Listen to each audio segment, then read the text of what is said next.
Hi, everybody. Good evening and welcome to the Finding You podcast. I am Dr. Brad Reedy. Today is Wednesday, September 10th, 2025. I often say I'm very excited about this next broadcast, and I'm going to say that again tonight because this is one I really find applicable in so much of my work with couples. And I'll tell you that most of my work with couples is with individuals. And what I mean by that is the great majority of my clients are individual clients, but so much of what we're working on is either parenting relationship or the couples relationship. So if you're here in the context of couples relationship with significant others, I think this is something tonight that really does offer an idea, a perspective that is not often talked about. I don't hear anybody talking about this. In fact, I hear people talking about, in some ways, an opposite idea in what I'm going to share tonight. I'm going to be talking about intimacy and the two tasks that we all have in intimacy, which is listening and talking. Listening to somebody, telling the truth, holding space for them, and sharing our truth, knowing what it is and sharing what's coming up for us. And how one tends to be a giving, something that we give to other people, and another one is something that we take from other people. When I first came up with the title for this broadcast, I was going to call it Intimacy, Giving and Taking, Listening and Talking, Loving and Taking. But I thought that was too many words, so I shortened it. But really, when I talk about the aspect of loving, I'm talking about it being a giving thing. And when I'm talking about the idea of needing, of taking from someone, which is not a bad thing, I want to be as clear as I can about that. To take from a partner, to need from a partner is not bad. It's not wrong. But let's be clear about what it is. Because one of the most difficult dynamics in our relationship is when somebody doesn't acknowledge or even know that they're asking something of us, that they're asking energy from us. And so we don't get thanked for it, we don't get acknowledged, and it goes almost without saying, and resentment can build. So I'm going to be talking about all things intimacy this evening in terms of this dynamic, these tasks in intimacy, and hopefully it gives you a perspective that isn't something that you've heard before, something that you haven't heard a lot of before. Before I get into the content even more, talking about our housekeeping items, my two books, The Journey of the Heroic Parent and The Audacity to Be You, are available on Amazon and Audible. If you want to deep dive into your own work, that is our Finding You program, specifically our Finding You, our flagship program that we call Finding You. That's an individual program for 7 individuals and 2 therapists. The next offering is October 1st through October 5th. So if you're interested in that, I think we have a couple of spots left. You can go to our website, or anytime you want anything Finding You, you can email us at info@findingyouprograms.com. After that, we have November 5th as a start date, December 3rd, January 7th. We try to keep those out 6 months so you have options coming up. If you want to find out about private intensives for couples or families, or you want any other kind of inquiries, suggestions, questions, info@findingyouprograms is that option. We just started something recently that we're going to be doing monthly, which is our support groups for alumni of our intensive program. So the next offering is a week from tonight, September 17th. That's hosted by one of our Finding You lead therapists. It's just an opportunity to recheck in, to go over a couple of exercises, a couple of thoughts, an opportunity to check in with other people that are on a similar journey as the one that you're on. After that, it's October 15th, November 19th, and so forth. If you're interested in a coach or a therapist who works within the same model that I'm teaching in these broadcasts, you can go to our website and look at our team. You can email us at info@findingyouprograms.com, and we'd be happy to match you up with somebody who can work with you in that capacity.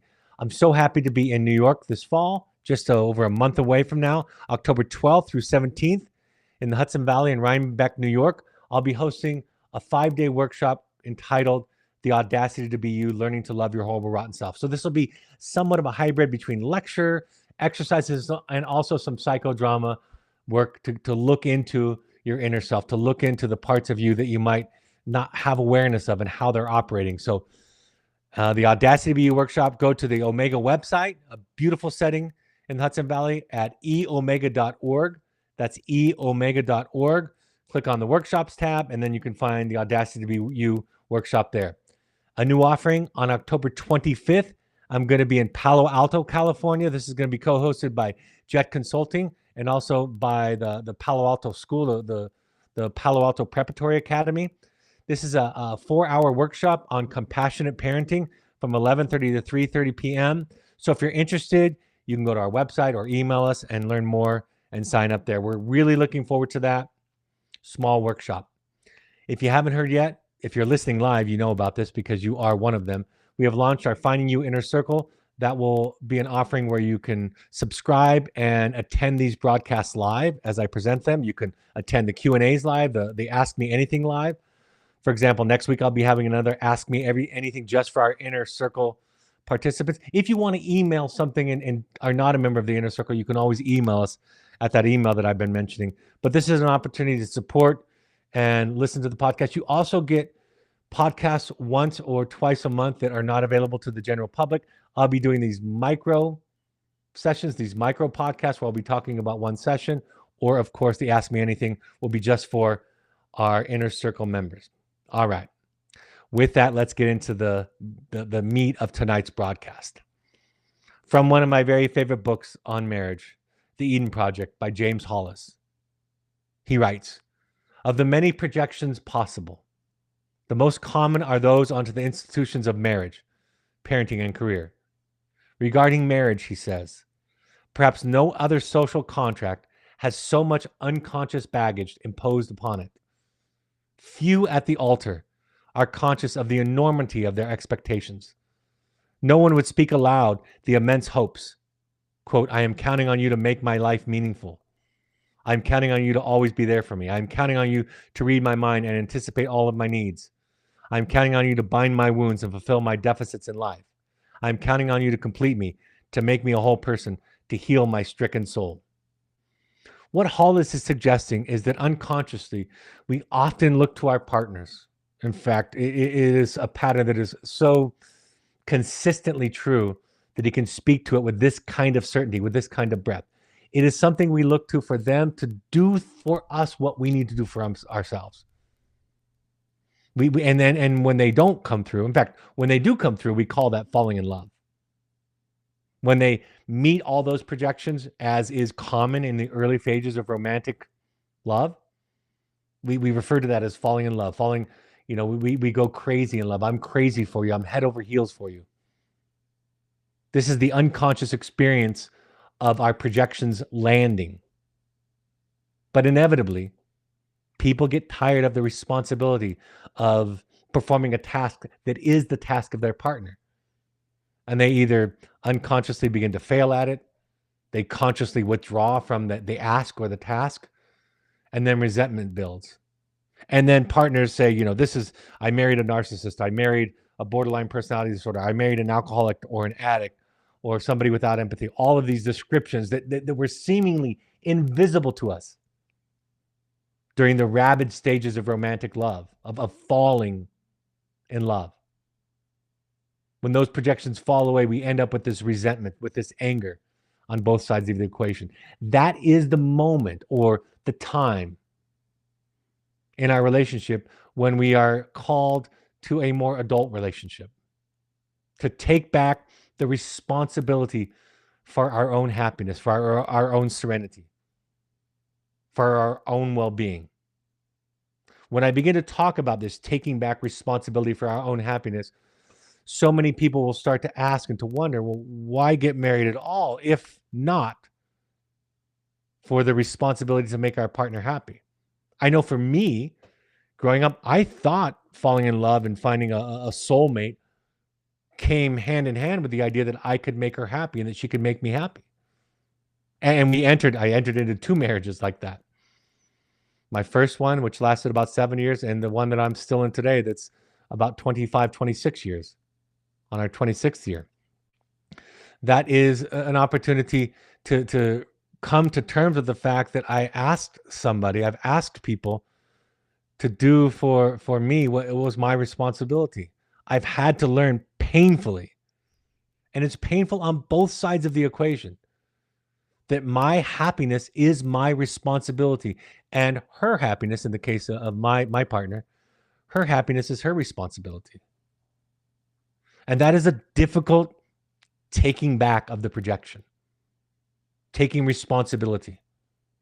Joseph Campbell explained that in marriage, eventually facts will break through. I love that phrase. Facts will break through. destroying the projections of the early stages of romantic relationship. And what comes next, he says, is love. In marriage, he explained, we must learn to transform our passion into compassion. And in response to that, I simply wrote, or you can leave, but your psychological work is still there for you to do. When I'm working with couples at any stage of their marriage, I will say to them, divorce or getting married, staying married, that's not the task. That's not the question. The psychological task is something deeper, something bigger than that. Getting married, staying married, getting divorced, those decisions will come out of that task. But if you're considering marriage or you're considering divorce, what I would say to you if you were my client is you have the same work to do either way. I think maybe the most common mistake when considering this kind of question for individuals, when I'm working with individuals, is that they think that deciding one way or the other on the marriage is the question and the solution. But if you decide, for example, to get divorced and you haven't done the work to become more conscious, you've really, in essence, resolved nothing. If you're deciding whether or not to get married, to commit to this relationship, and you haven't done the work to become as conscious as possible and to make that your life's project, you've solved nothing by getting married. Although in both instances, you'll experience this temporary euphoric feeling that will feel like a solution. Inevitably, if you're paying attention even just a little bit, you'll come to realize that that wasn't the problem. And it is really sad for me to hear people talk about their exes with such disdain as if they finally have discovered, I married a narcissist. I married an alcoholic. And while I find that question interesting, what's really compelling is, why did you marry a narcissist? Why did you marry an alcoholic or a borderline or a depressive or anxious person?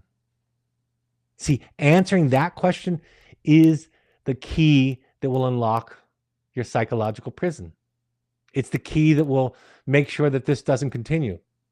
I was watching a documentary recently where a husband was somehow ignorant to a long pattern of systemic abuses at the time by the woman that he called his wife.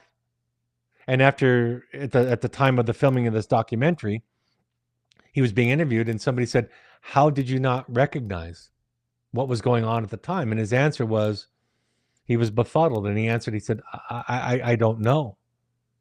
I wanted to press pause on the show right then. I wanted to insert myself onto that stage, that interview. And I wanted to say, that's the only question that matters. What was it in your background, in your personality structure, that allowed you to not see? On a lighter note, everybody in my family, all 5 people that in my family of procreation, the family with my wife and children, all 5 of them have been diagnosed and identified as having some form of ADHD.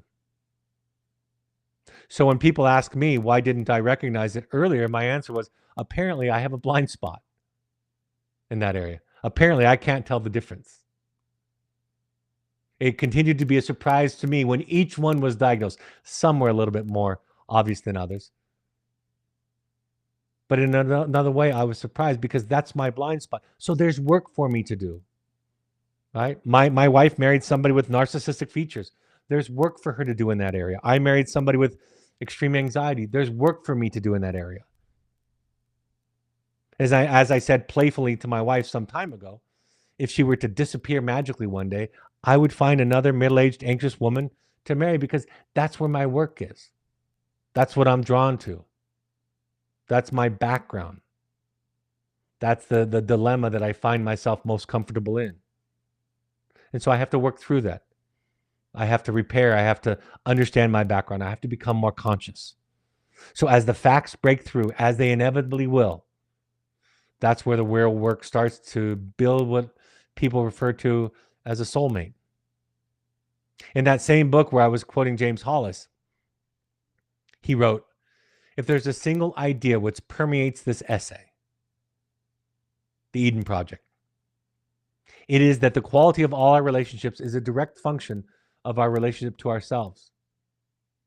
Since much of our relationship to ourselves operates at an unconscious level, most of the drama and dynamics of our relationships to others and to the transcendent is an expression of our own personal psychology. The best thing we can do for our relationships with others, given this information, and with the transcendent, then is to render our relationship to ourselves more conscious. That is the ask. That is what is you're being called to do when you're in a marital difficulty, when you're in relationship struggles, is to become more conscious and to come to terms with you've been asking somebody to, in many cases, to do something for you that was your responsibility all along.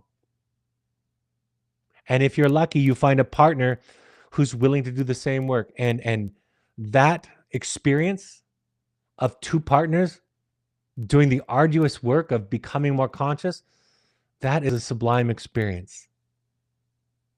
When each partner is willing to hold their own stuff, willing to be responsible for their own happiness, for their own serenity, for their own peace of mind, for their own marital satisfaction.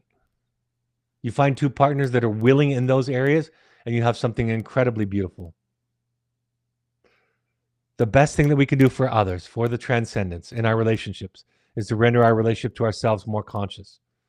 This is not, Hollis goes on to explain, a narcissistic activity. In fact, it will prove to be the most loving thing that we can do for the other. The greatest gift to others is our own best selves. Thus, paradoxically, if we are to serve the relationship well, we are obliged to commit ourselves to affirm our own individual journey. I love this phrase from Irving Yalom in his book, Love's Executioner. The opening lines of the Love's Executioner. He writes, "I do not like to work with patients who are in love.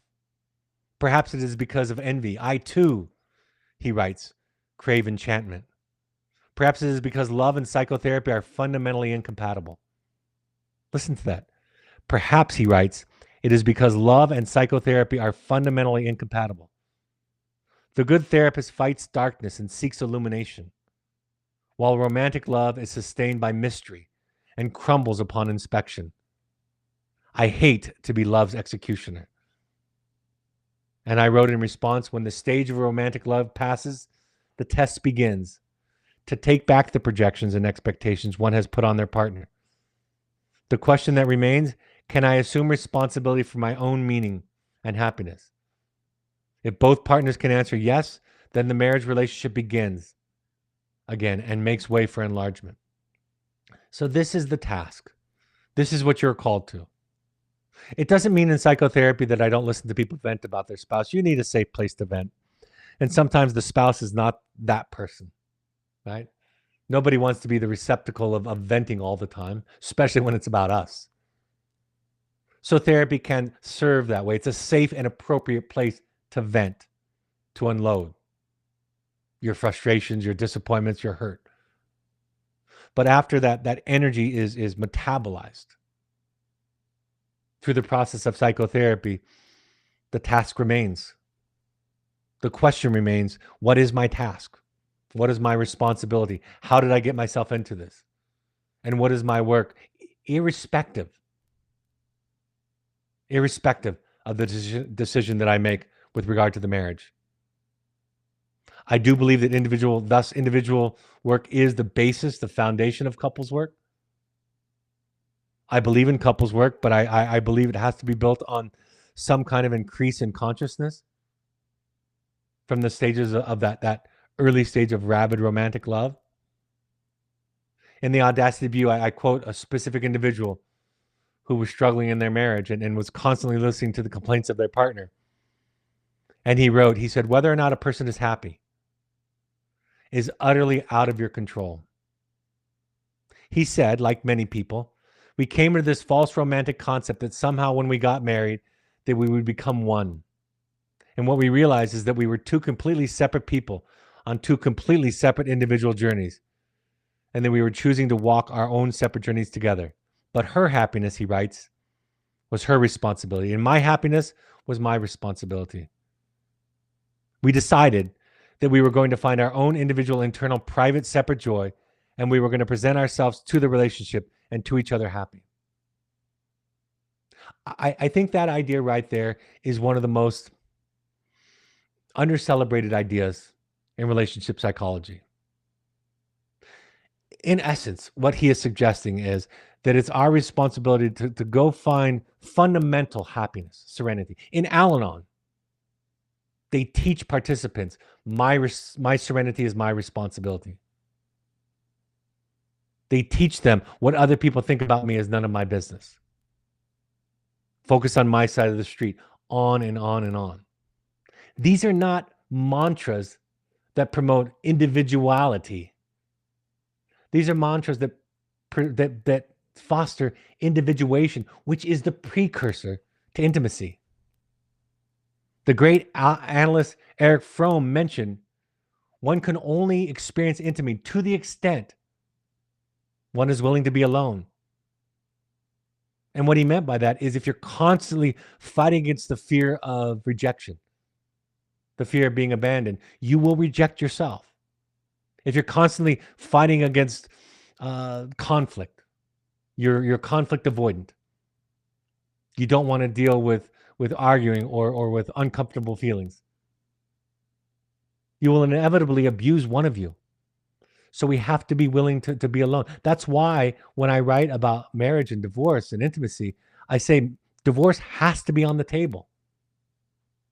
And I think divorce is on the table conceptually as an essential ingredient to intimacy.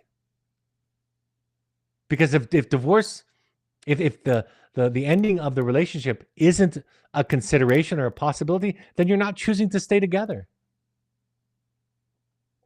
And couples that have put divorce on the table have often told me that it created the most thrilling intimacy that they've ever experienced. And they often get very comfortable and go back to just committing to it above all costs. You see, it's terrifying to have divorce on the table. It's terrifying to know that your partner could leave, that you could leave, that that's allowed. And we have these social rules and constructs and ideas that tell us that it's wrong, it's bad, it's evil. But the fact of the matter is for a marriage, for a significant relationship, an intimate relationship, to be of any kind of quality, it always has to be a possibility. So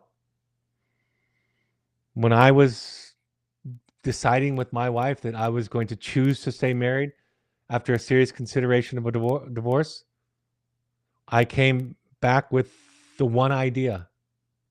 We both came together with the one idea, actually, that it was not my job to make her happy. That was my job. And it's not my job. It's not her job to make me happy. That's my job. So that I could go and I could find my happiness, my fundamental happiness. And I could present myself to the marriage already happy. And in that state of being, that state of relating, I was more capable of love. Whereas in contrast, if I was always begging her to fill my empty cup, and she doing the same to me, that was a breeding ground for resentment. Because we were abdicating our primary responsibilities for our psychological lives to another person. And that is psychologically irresponsible and ultimately ineffective. So the two tasks in intimacy. There's good news about this projection business, which is a big deal. Projection is a huge deal. It's a lot more than you think. It plays in a lot more than you think to all of our relationships, to all of our psychologies. But James Hollis says in the same book that I've been quoting, The Eden Project, he says, all projection occurs unconsciously, of course. For the moment one observes, I have made a projection, one is already in the process of taking it back. Isn't that wonderful, lovely news? That's similar to the Arthur Miller quote that I've been sharing with you lately in the last few podcasts, where he says, like all men, I am my own worst enemy, but like few men, I also realize that I am my own savior. The minute you realize that you're projecting, you're in the process of taking it back. More commonly, Hollis writes, we only begin to reclaim our purchase on consciousness when the other fails to catch, hold, and reflect our projection. If there's an essential law of the psyche, it is that what is unconscious will be projected. This is why you observe that quote, when the inner situation is not made conscious, it happens outside as fate. That's a quote from Carl Jung where he says, if we don't take responsibility and become conscious, we think that our happiness is happening outside of us. People that are unconscious and anxious blame other people for their anxiety, their frustration, their sadness, their fears, their paranoia, their life dissatisfaction. So that's, again, I'll read that again. That's why you observe that quote, when an inner situation is not made conscious, it happens outside as fate. My definition of codependency is looking for solutions outside of myself that are my inside self's problem and responsibility. If I don't have a secure attachment, the only way I can feel safe is to control people, situations, circumstances, things outside of me. But if I've developed individuation and a sense of self, if I've become more conscious, if I've healed, then I realize that my anxiety, my unhappiness, my frustration, my life's disappointments are my responsibility. That's why communication skills training is very treacherous and risky at times, because without this awareness, all we do is arm people to use I feel statements and assertive communication statements just to weaponize this idea of projections. I feel upset when you do X, Y, or Z. The implication being in the energy exchange is it's your fault. Even though I didn't use those words, even though I said I feel, I didn't say you make me. I still can feel that way. But he writes, since the psychic consists of a multiple of split off shards of energy, complex and archetypal forms, that's just a very fancy way of saying we're complex people, virtually all of which are unconscious, there's always ample opportunity for projection. And as I never know the unconscious by definition or practice, so can I never know what energies I may be acting out. So the task is for responsibility. The task is to look in the mirror. As Shams Tabrizi said, that the spiritual teacher for Rumi, the summary of all the advice of the prophets is find yourself a mirror. And there is no more powerful mirror than your intimate partner or your children. And what you think is their problem is a reflection of your unassumed work, your undone work.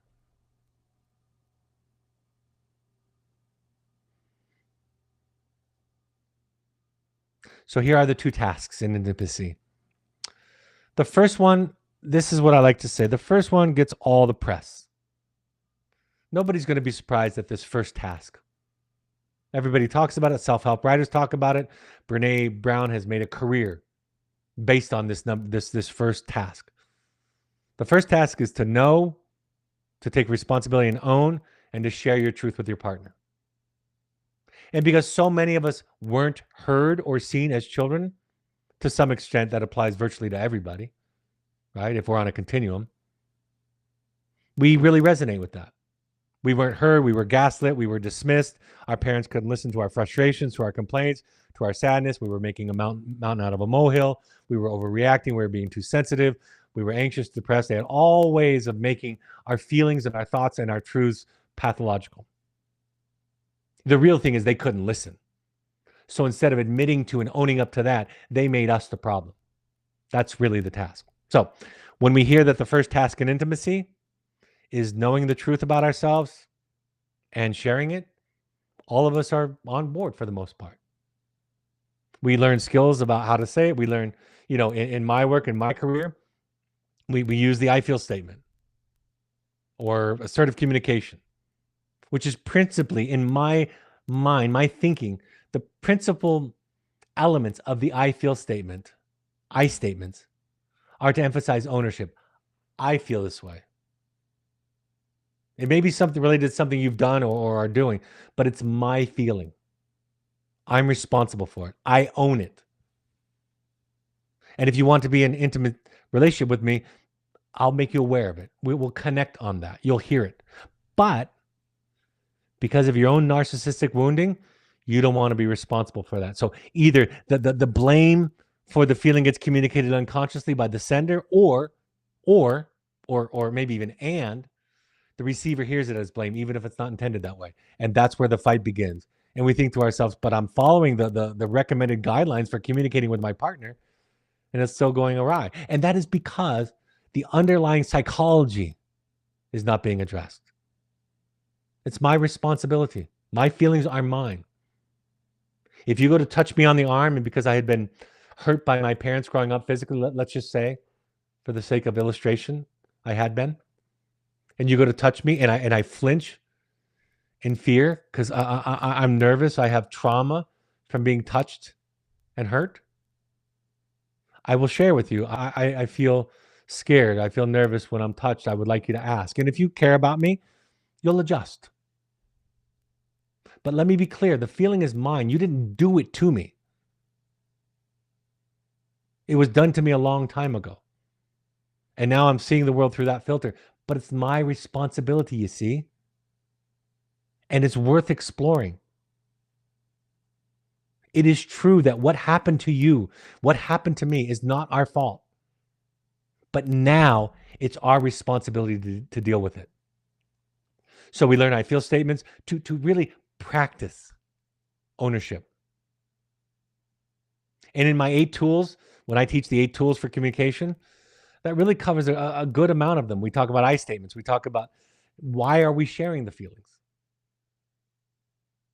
I tell the story about a mother in a parent group asked the question, why can't I tell my son how much the program that I sent him to cost?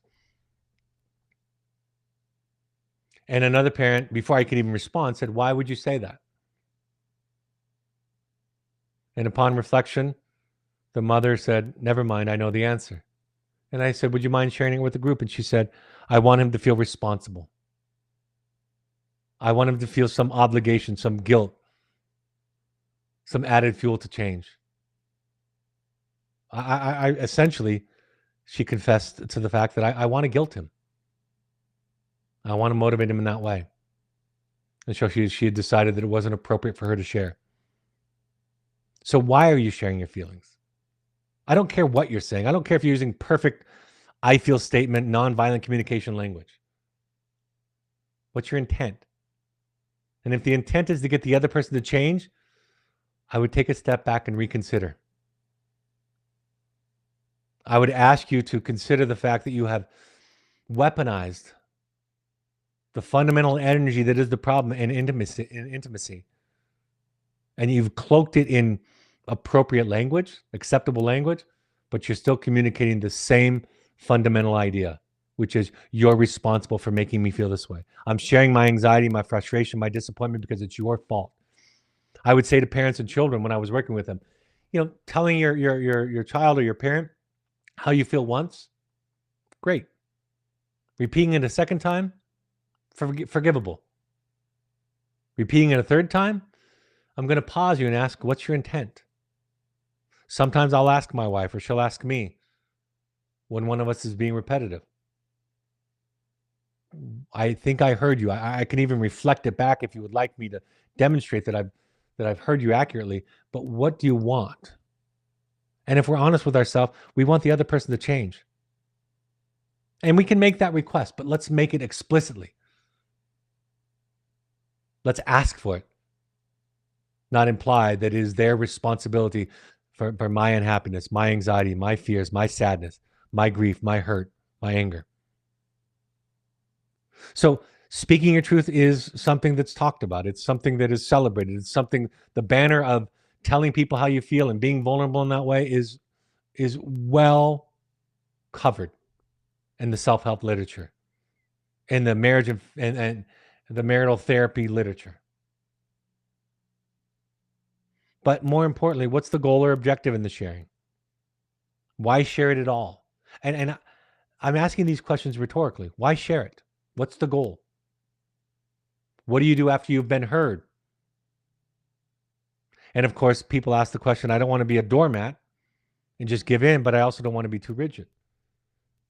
Because there are some things that in my relationships are non-negotiable, as there are in yours, I hope.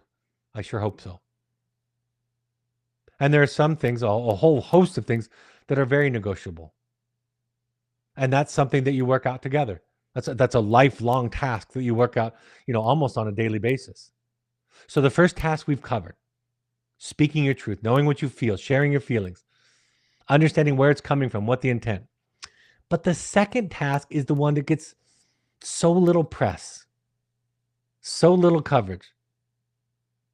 And most often when I'm working with individuals or couples in the context of intimate relationships, either way, this is the one that is missing in the equation. The second task is to listen, or to contain, as they say in analysis, or maybe in common language of the day, colloquial language of the day, to hold space for the other person. Hold the other person with compassion and understanding.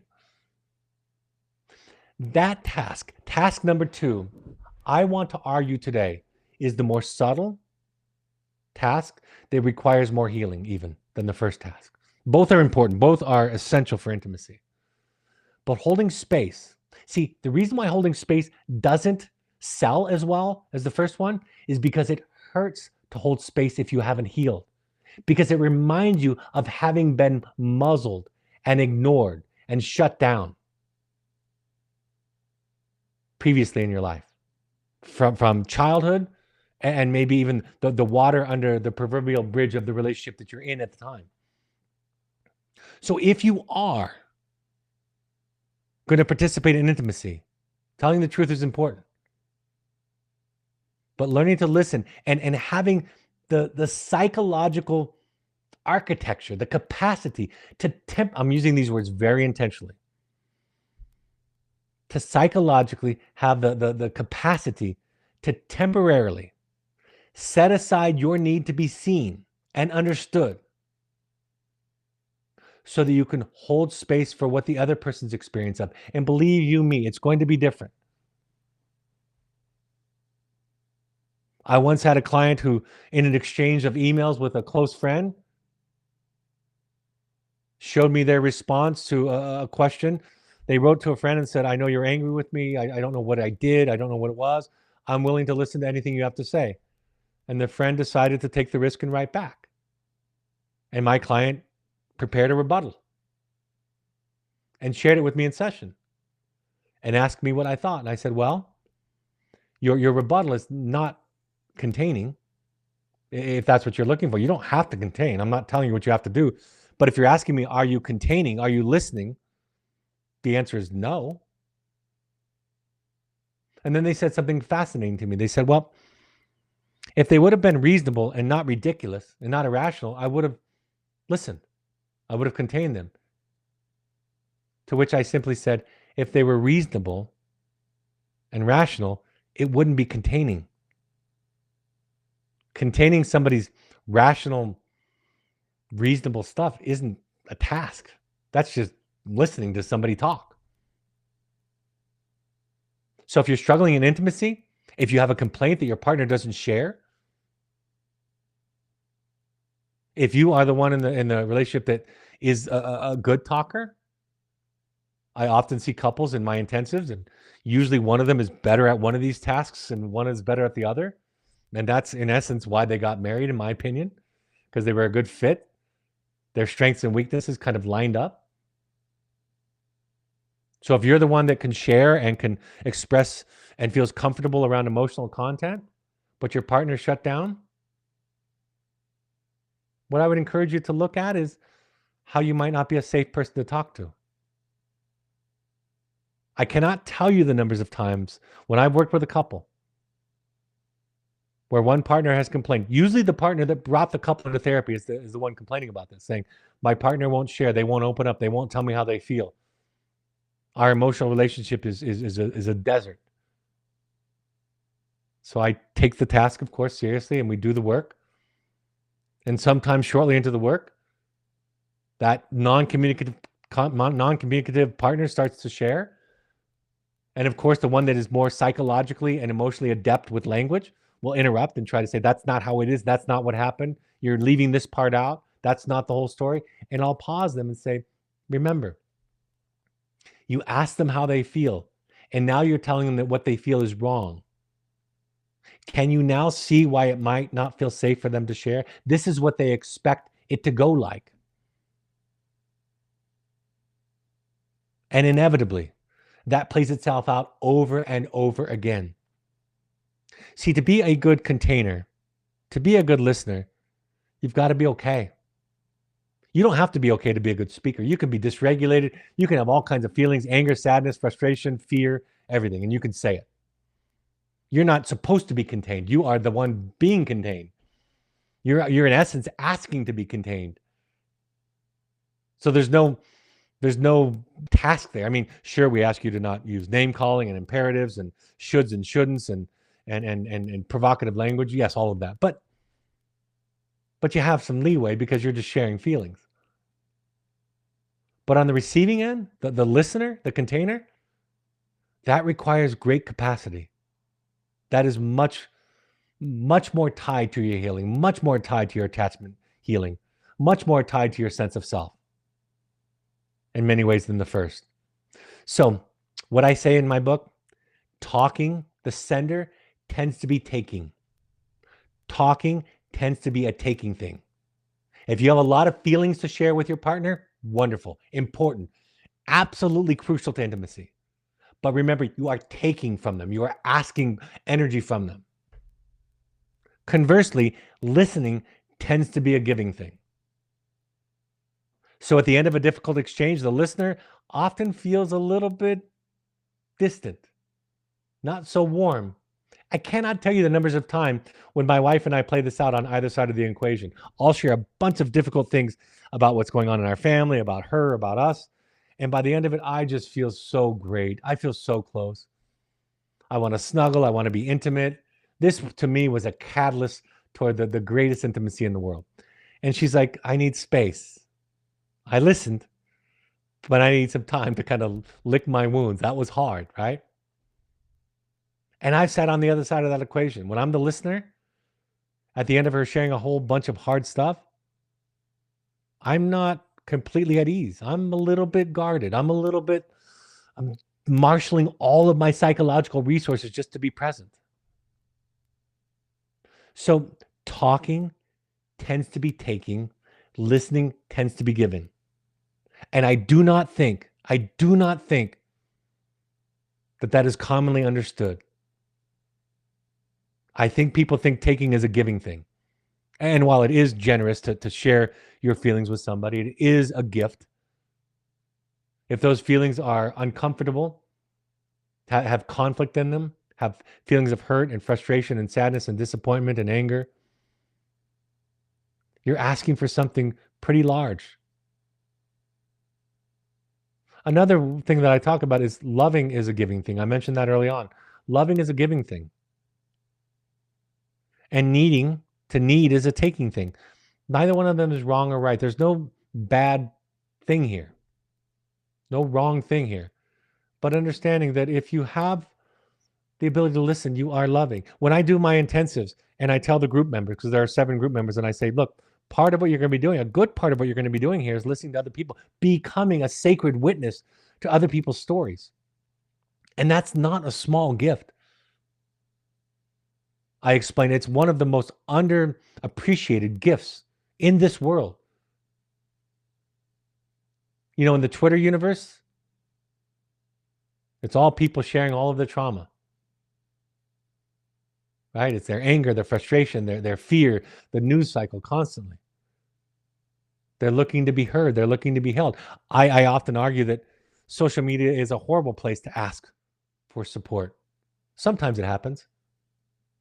But to express your rage, your anger, your hurt, your strongest difficult emotions is most likely going to be met by a lot of people with a lack of love.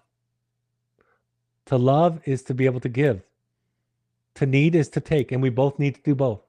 And you can do both with the same person. Just be clear about which it is. Just know the difference when you're taking and giving. So the second task, active listening, deep listening, sometimes it's called by Buddhists, holding space, containing by the psychoanalysts. I often say you listen to your partner, to your child, to your friend, like they are sharing the details of a dream. The reason I use that language is because I don't want you to get caught in the content. The dream content is insane. but it is 100% the truth, right? Sigmund Freud explained that dreams are the royal road to the unconscious. There's nothing more honest than our dreams. But what is confusing about them is they are cloaked in symbolic language, symbolic imagery.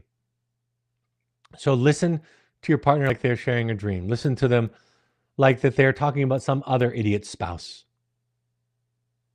Lose your mind. A supervisor once explained to me, to understand and truly hear someone, sometimes you have to lose your mind. We have to get out of our world and what we need in order to understand the other. To listen without judgment, to listen without trying to fix, to correct it, which is all born out of our own lack of capacity. We learn to listen to understand. From the psychoanalytic language, the contained, the one being contained, the speaker, is more or less fully felt and understood by the container. At the same time, the container, the listener, can rely on additional resources to feed back to the contained, to the speaker, a wider sense of the contained experience. So you share with me your frustration about me, and because of the work that I've done in my own psychotherapy, understanding myself, I see, I understand. I can imagine what it's like to be married to me, to have me as a father or a friend. Sometimes it's great and sometimes it's a handful. That's what it means to contain. I have greater resources than just this experience, just this dialogue. Along with this is the experience for the contained, the speaker, that the container can adequately accept and manage what has been offered to be contained. Do you see how much capacity it takes to listen? Do you see how much this figures in to intimacy?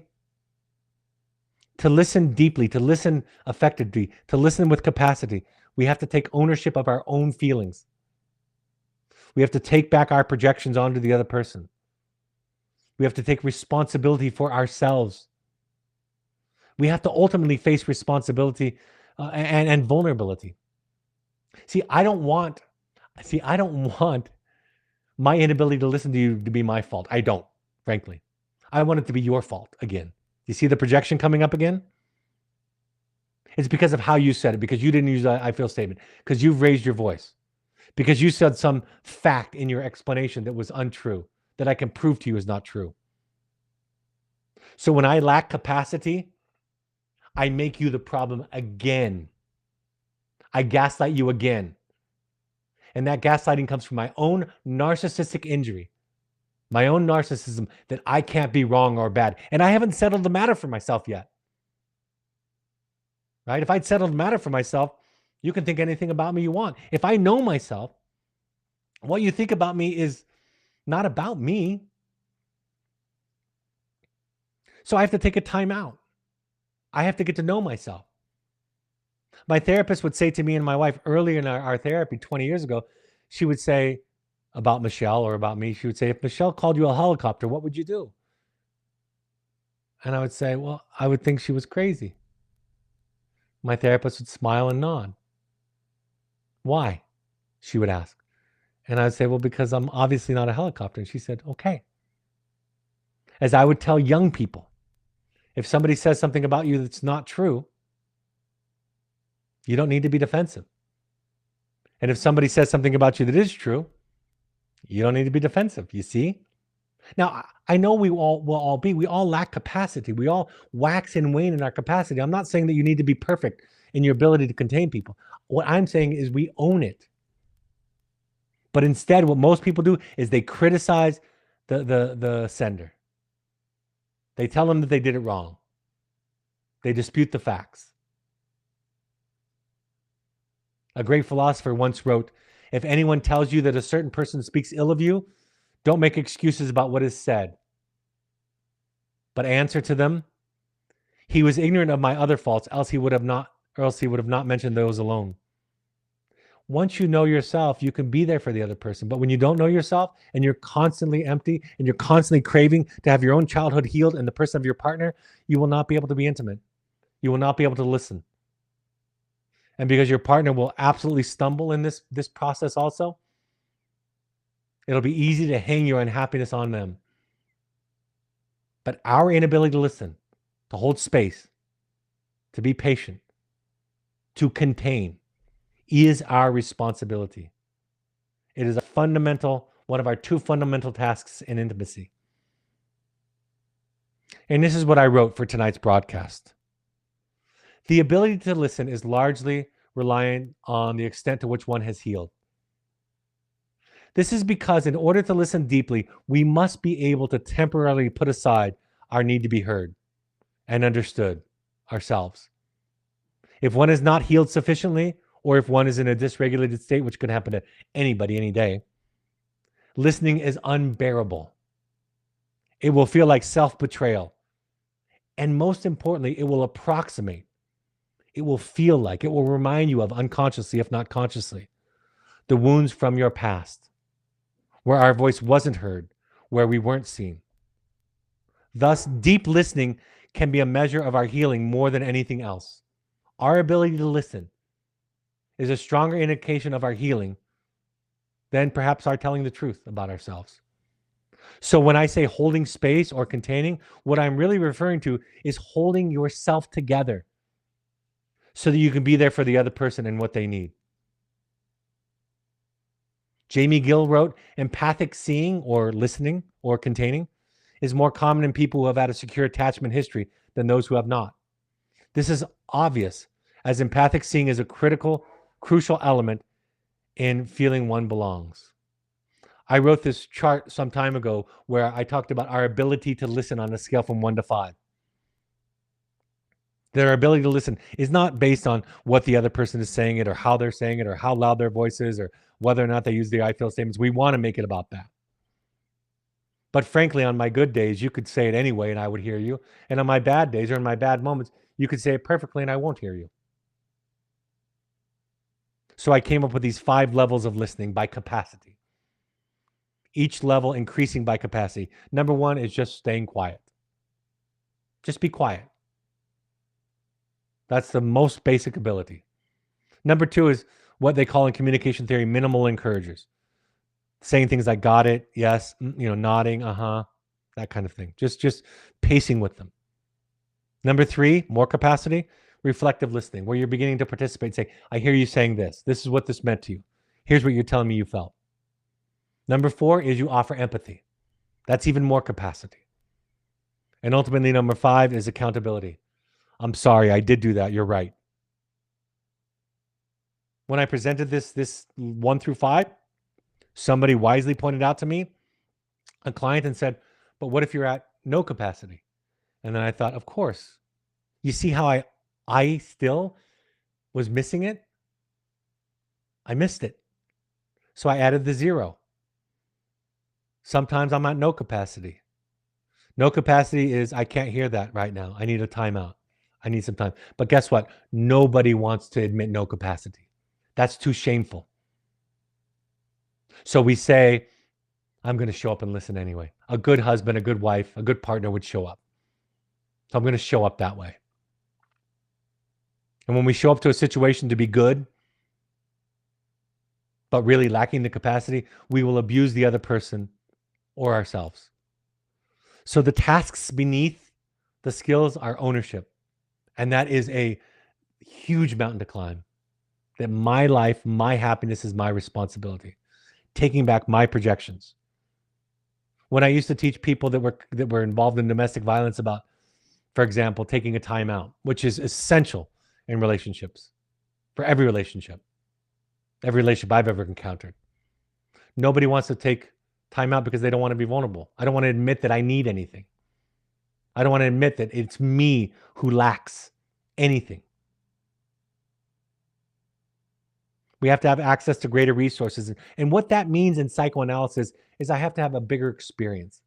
I have to know something more than what is being presented. I have to know myself. I have to have a broader experience than this moment. But ultimately, my ability to be intimate is going to be largely based on in this task, is going to be largely based on whether or not I feel okay about myself. If your complaint is that your partner doesn't share, Consider how you can make them feel safe. Don't try to get them to share more. Look at yourself. Look at what you might be doing to actually contribute to the very problem that you're complaining about. Conversely, if your partner doesn't listen, if they're not a safe person, consider it your task to tell the truth, no matter how they respond, regardless of whether or not they can listen, that it still becomes your job. In my marriage, I'm a better listener than I am a talker. I am by nature, by training, a people pleaser. I am, because of my nervous system, conflict avoidant. So I will consciously, mostly unconsciously, tell you what you want to hear. So I have to learn to tell the truth regardless of how she reacts. Even though it freaks her out, even though it makes her anxious, I have to do it anyway. I have to tolerate her gasp. I have to tolerate her tears. I have to tolerate her sadness, her frustration, her clap back. But conversely, on the other side, it's also her job, because she's a much better talker than me, to learn how to listen, to learn how to hold space, to learn not to clap back, to get enough, if you will, healing in her practice so that she can be there for me and I don't need to be there for her. She said to me recently, my wife did, when you're angry, which is hard for me to express, she said, I need you to say it very calmly. And I said, ideal, right, ideal, I agree. But understand that when I'm angry, I can't contain myself. If I'm abusive, of course, but if I'm a little bit messy, that's what I need. Here's what this mistakes looks like in a more pointed way. Something that Jamie Gill wrote. She says, it's important to recognize that the defense is doing important psychological work, or the energy to require the defense would not make sense. Ripping away people's defenses does not improve the situation. Telling the people that don't speak the truth that they're scared, that they're fraidy cats, doesn't help them. Telling the person that they're a bad listener doesn't help them.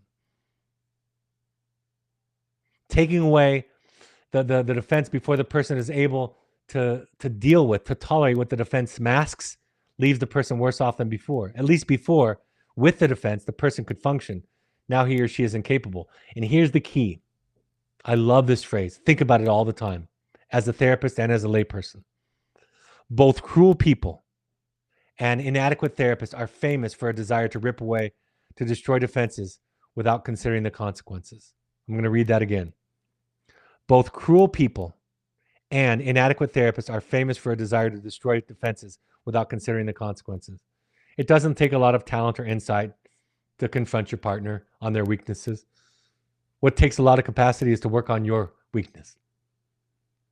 Are you a truth teller but a poor container? Work on containing. Are you a poor truth teller and a great container? Work on telling the truth. Are you a great truth teller but a poor container? Work on containing. Work on healing. I even wrote about this in some sense in the Journey of the Heroic Parent when I was talking about parenting. Therapists, I wrote, are not experts on your life. Rather, their expertise is in creating the container or the experience where you can discover your truth. An effective container is a place where one feels safe to explore all the parts of themselves, free from judgments. In this way, the container is the mind of the therapist. Ideally for children or for partners, it's the mind of the other person. Good therapists are identified by what they are willing to not know as much as what they are identified by what they do know. The difference between therapists, in my estimation, is that what they don't say, how well they contain. It's not the advice, the clever stories and solutions that they offer. Those come with the territory, with experience.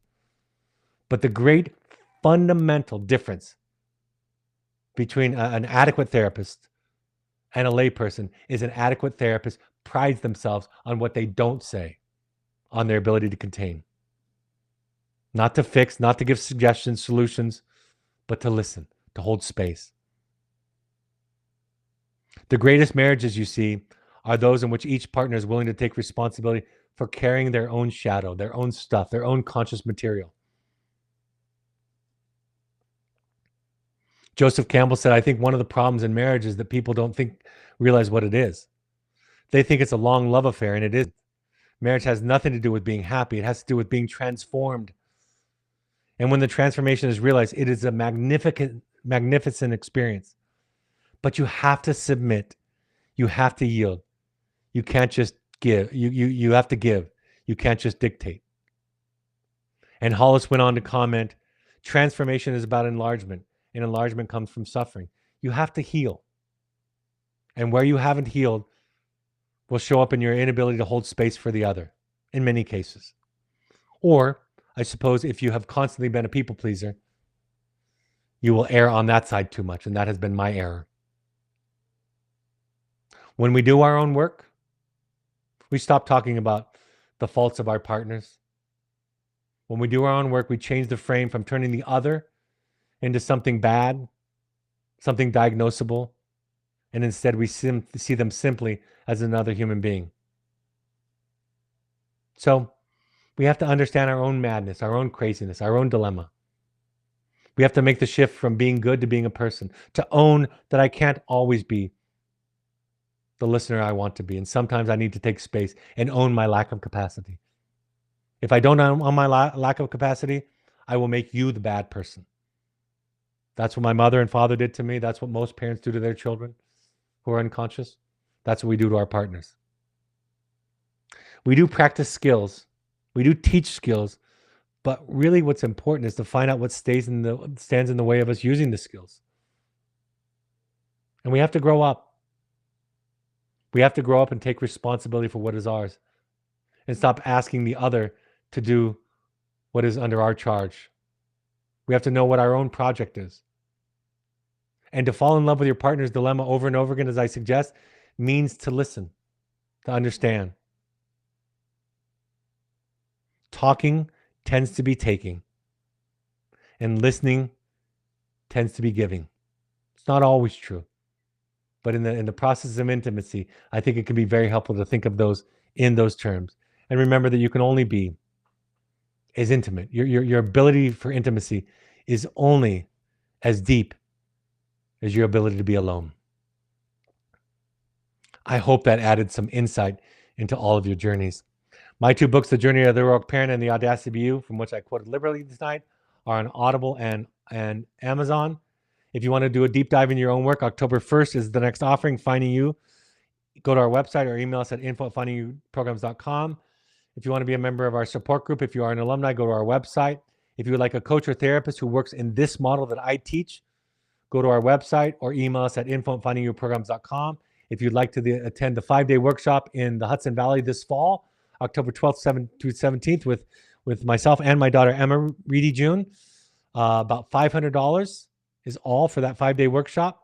Go to eomega.org, click on the workshops tab, and register under the Audacity to Be You. If you're in the Bay Area and you would like to attend a half-day workshop with me, Bringing Compassion to Parenting, then October 25th, 11:30 to 3:30 at the Palo Alto Preparatory Academy. Contact us on our website or email us at info@findingyouprograms.com. All right, folks, I'll be talking to you twice next week for your inner circle, folks. That means there'll be one inner circle only session next week, the second one, but the first one I'll decide on the topic. I'm going out of town for some rest and relaxation over the next several days. I'll be back in time for Tuesday, September 16th at 6 p.m. Mountain Time. I'll have a new topic then. I'm open to your suggestions. And then, of course, I'll have the Ask Me Anything episode Thursday, September 18th at 6 p.m. Mountain Time. That'll just be for Inner Circle members, both live and to listen to. Thanks for joining me. I hope this is a helpful point of contact. And for on behalf of the people that you love and the people that love you, thank you for showing up and for doing your work, because that is the most profound way to show the people that you love them. Have a great evening, and I'll talk to you next week. Take care. Bye-bye.